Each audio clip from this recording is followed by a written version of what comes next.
क्या बांग्लादेश में army chief की साजिश चल रही है? और क्या हिंदुस्तान पाकिस्तान पे हमला करने से कारी हो गया है?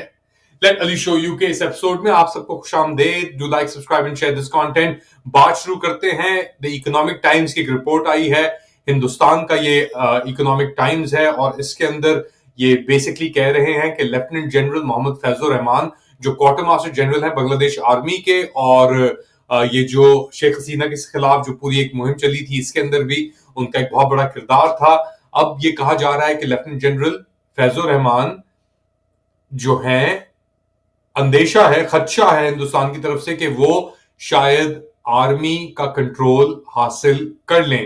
अब याद रखें कि इन साहब की मुलाकात हुई थी पाकिस्तान के जो आईएसआई चीफ थे, उनकी विजिट ढाका के अंदर, जो अब नेशनल सिक्योरिटी एडवाइजर भी हो चुके हैं, उनको लेकर। और बेसिकली अब इसके बाद एक हिंदुस्तानी मीडिया के अंदर एक आग सी लगी हुई है ये लेकर के यार, कि पाकिस्तानी और बांग्लादेशी इतने करीब कैसे आ रहे हैं। अब बांग्लादेश की जो करंट आर्मी चीफ है जनरल अकार और जमान साहब, उनको इकोनॉमिक टाइम्स जो है वो एक अच्छे उसके अंदर देखता है, कहता है कि ये प्रो इंडिया है, और जो प्रो पाकिस्तान एलिमेंट्स हैं उनसे दूर रखा हुआ है अभी तक बेसिकली ताकत को। मगर ये चीजें क्योंकि इतनी तेजी रफ्तारी से चेंज हो रही हैं, तो ऑब्वियसली ये भी सीन हो सकता है। याद रखें कि कुछ ही दिन पहले एक और बेसिकली जनरल, रिटायर्ड जनरल, जो नेशनल इंडिपेंडेंट इन्वेस्टिगेशन कमीशन के चीफ भी हैं, एम फजलुर रहमान, बेसिकली उन्होंने कहा है कि अगर हिंदुस्तान ने पाकिस्तान के ऊपर हमला किया तो फिर बांग्लादेश भी हिंदुस्तान के जो नॉर्थ ईस्टर्न स्टेट्स हैं, आसाम हो गया, मणिपुर हो गया, ये ऐसे एरियाज जो ऑब्वियसली ऑलरेडी कॉन्फ्लिक्ट के अंदर हैं, इसके ऊपर बांग्लादेश भी हमला कर सकता है। जो रहमान साहब हैं, ये बांग्लादेश राइफल्स के, जो अब बॉर्डर गार्ड बांग्लादेश है, उसके पहले चीफ रह चुके हैं। और इनका स्पेसिफिक कोट ये था कि if India attacks Pakistan, Bangladesh will have to occupy 7 states of the northeast India. In this regard, I feel it is necessary to start discussions on joint military engagement with China. ये इन्होंने बात की है Facebook के ऊपर, ये बंगाली में इन्होंने अपने कमेंट्स लिखे हैं। और उसके बाद एक बार फिर हिंदुस्तान के अंदर तो आप जानते हैं कि उसको लेकर सिचुएशन बहुत टेंस हुई है। हिंदुस्तान के अंदर खुद ही अपने मसले चले पड़े हुए उनके पास, क्योंकि इतना उन्होंने ये एक ड्रामा रचा दिया था अपने चैनल्स के ऊपर, हमला हमला हमला। ये जो वाकया हुआ, टूरिस्ट का कत्ल हुआ पहलगाम के अंदर, इसके बाद एक नफरत की लहर, एक जिंगोइज्म की लहर चल चुकी थी हिंदुस्तान के अंदर।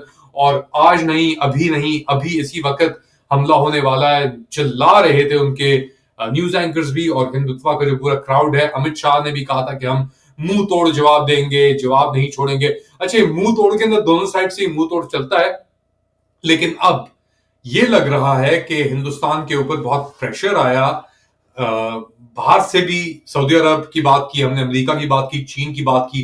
उन्होंने कहा कि अभी ये वक्त शायद हमले का वक्त नहीं है, क्योंकि तरजीह है उनकी, प्रायोरिटी जो है, जो रही है, वो है इकोनॉमिक एडवांसमेंट। अच्छा, इसके ऊपर जेडी वांस ने भी एक बात की थी, वो भी बहुत लोग चला चुके हैं, मगर बहुत इंपॉर्टेंट डिस्कशन है। उनसे फॉक्स न्यूज के ऊपर इंटरव्यू कर रहे थे, कश्मीर के बारे में पूछा, क्या कहा जेडी वांस ने, सुने।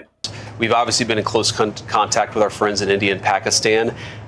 Our hope here is that India responds to this terrorist attack in a way that doesn't lead to a broader regional conflict. And we hope, frankly, that Pakistan, to the extent that they're responsible, cooperates with India. तो ये थे JD वांस, और ये कह रहे थे कि भाई हम चाहते हैं कि दोनों इंडिया और पाकिस्तान मिलकर ये टेंशन है न्यूक्लियर आर्म स्टेट्स के दरमियान से कम करें। एक पॉजिटिव एक तरीके से इम्प्लीकेशन है पाकिस्तान के लिए। इंडिया की पोजीशन वो नहीं रही, और जो 2019 में थी, क्योंकि 2019 के अंदर इंडिया बहुत करीब था वेस्टर्न अलायंसेस के, कोविड नहीं हुआ था, यूक्रेन जंग नहीं हुई थी, जो खरबों डॉलर के उसने इंडिया ने रशिया से सस्ता तेल उठाया, उसके बाद दरारें नहीं पड़ी थी, जो इंडिया ने फिर टारगेटेड असैसिनेशन की एलिजिडली 6 सेपरेटिस्ट लीडर्स की कनाडा के अंदर। उसके बाद जो दरारें पड़ी फाइव आइज इंटेलिजेंस कम्युनिटी के अंदर इंडिया को लेकर वो हकीकत नहीं थी। तो इन सब का जो मलबा है वो आके 2025 और पहलगाम के ऊपर हुआ। तो इंडिया ने अपनी कैलकुलेशन में ये रखा कि यार हम अगर इल्जाम लगाएंगे तो पूरी दुनिया हमारे पीछे खड़ी होगी, मगर क्योंकि इतनी सारी चीजें, इतना सीक्वेंस इवेंट हो चुके थे 2019 पुलवामा से लेकर पहलगाम तक के वो ग्राउंड रियलिटीज बिल्कुल तब्दील होके रह गई, जिसके ऊपर इंडिया काउंट कर रहा था या बैंक कर रहा था। और उन्हीं की बुनियाद के ऊपर स्पेशली मेरे ख्याल से जो ये यहाँ पे कनाडा में आके और इन्होंने असैसिनेशन की है या जो अमेरिकन सिटीजन को उन्होंने थ्रेटन किया है, उसके बाद वो बरकरारी नहीं रही ताल्लुकात के अंदर, इंटेलिजेंस सिक्योरिटी अपरेटिस के अंदर लग रहा है जो रिस्पांस आया है हिंदुस्तान के लिए बुनियादी तौर पे। तो इंडिया की एक मिस कैलकुलेशन थी। पाकिस्तान दूसरी तरफ कंप्लीटली अपने आप को उसने वेस्टर्न और अमेरिका का जो सिक्योरिटी अपरेटिस है उसको एक तरीके से अपने आप को गिरवी रख दिया था। बाजवा ने उसकी जो हरकतें थी अमेरिकन विड्रॉल के बाद, इमरान खान का जो इम्पैक्ट था एब्सोल्युटली नॉट का, ये सब चीजें भी हो रही थी 2019 के बाद हुई, ऑब्वियसली 21 के अंदर हुई। बहुत सारी एक तरीके से पाकिस्तान ने अपने आप को बाइडेन के इंटरनेशनलिस्ट एजेंडा के ऊपर भी बेचा, और उसके बाद वो एक यूक्रेन के अंदर सप्लाईज भी हुई, वेपन सप्लाईज भी हुई। पाकिस्तान ने अपने इजराइल के दिफा के लिए अक्टूबर 7 के बाद एक फ्रिगेट्स भी मूव की बहरेन और रेड सी की तरफ। तो पाकिस्तान के लिए भी बहुत पेशरफ्त हुई थी। पाकिस्तान के अंदर वो जो एंटी इंडिया फोर्सेस थे एक तरीके से समझे जाते थे, जिसके अंदर इमरान खान भी एक सरे फहरिस्त थे, शाह महमूद कुरैशी की भी अपनी पोजीशन थी। इन सब एंटी इंडिया एलिमेंट्स को खुड्डे लाइन लगाया गया, प्रो इंडिया एलिमेंट्स को लेकर आए वो, जिसके अंदर शहबाज शरीफ, नवाज शरीफ, ये सब लोग मौजूद थे, और इनके अपने डायरेक्ट बिजनेस रिलेशंस भी एलिजिडली इंडियन बिजनेसेस के साथ या हिंदुस्तान के अंदर मौजूद थे। तो एक ये तासुर था कि पाकिस्तान अब प्रो इंडिया हो गया है, और इंडिया का ये तासुर था कि पूरी दुनिया एंटी पाकिस्तान हो गई है। मगर ऐसा नहीं था, क्योंकि पाकिस्तान ने, उसकी सिक्योरिटी स्टैब्लिशमेंट ने एक गैम्बल, एक गैम्बिट खेला, और उसका जो असर है अब आके पहलगाम के ऊपर आपको थोड़ा सा वाज़ेह नजर आएगा, ज्यादा नहीं, थोड़ा सा कह रहा हूं। बहुत सारी चीजें अभी भी हो सकती हैं, इंडिया के पास अभी भी एलिमेंट ऑफ सरप्राइज का हो सकता है, मगर वो विंडो जो आएगी अपॉर्चुनिटी की जिसे कहते हैं, वो आहिस्ता आहिस्ता आहिस्ता शटर होती चली गई। अब आगे क्या होगा, कैसे होगा, अमेरिका का क्या इसके अंदर किरदार होगा?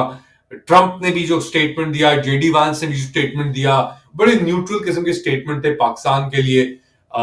मगर साथ साथ डिफेंस सेक्रेटरी हेक्सेथ जो है, उन्होंने राजनाथ सिंह जो हिंदुस्तान के उनके काउंटर पार्ट है, वजीर दिफा है, उनसे भी बातचीत की, ताल्लुकात को आगे बढ़ाने की बात की, इंटेलिजेंस शेयरिंग की बात की। तो अमेरिका एक सेंट्रिस्ट, एक नॉन अलाइंड मूवमेंट की तरफ मूव कर रहा है हर किसी को लेकर। हिंदुस्तान हो गया, पाकिस्तान हो गया, वियतनाम हो गया, हर किसी को अमेरिका फर्स्ट की जो आइडियोलॉजी है। दूसरी जानिब हिंदुस्तान ने अपने आप को हमेशा अमेरिकन कैंप में देखा, मगर उसके साथ साथ उसने प्रैग्मेटिक पॉलिटिक्स भी की। रशिया के साथ भी उसने आगे बढ़ने की कोशिश की, चाइना के साथ भी उसने अपने इश्यूज को रिजॉल्व करने की कोशिश की, मगर फिर भी डबल गेम में खेला, क्वाड का हिस्सा बनेंगे। आज क्वाड की कोई बात ही नहीं कर रहा। सही, जो क्वाड के मुल्क थे, चाइना के खिलाफ हम एक घेराव करेंगे बाइडेन वाला, वो चीज अब नहीं रही। सही, तो क्वाड तो हो गया फारिग। अब इसके बाद ट्रंप ने अपनी पोजीशन सामने वाज़ेह रख दी है, वो भी एक इंटरेस्टिंग पोजीशन है। वो हर तरफ से गेम खेलता है, देखता है कहां दाव लग जाता है, कहां नहीं लगता, और वहां पे वो चीज अब खड़ी है। तो क्या मिस कैलकुलेशन थी इंडिया की, क्या कैलकुलेशन थी पाकिस्तान की, क्या वो काम कर गई? आप क्या समझते हैं, बताएं मुझे कमेंट सेक्शन के अंदर। To like, subscribe and share this content. अपना ख्याल रखिएगा, अगली बार तक अल्लाह हाफ़िज़।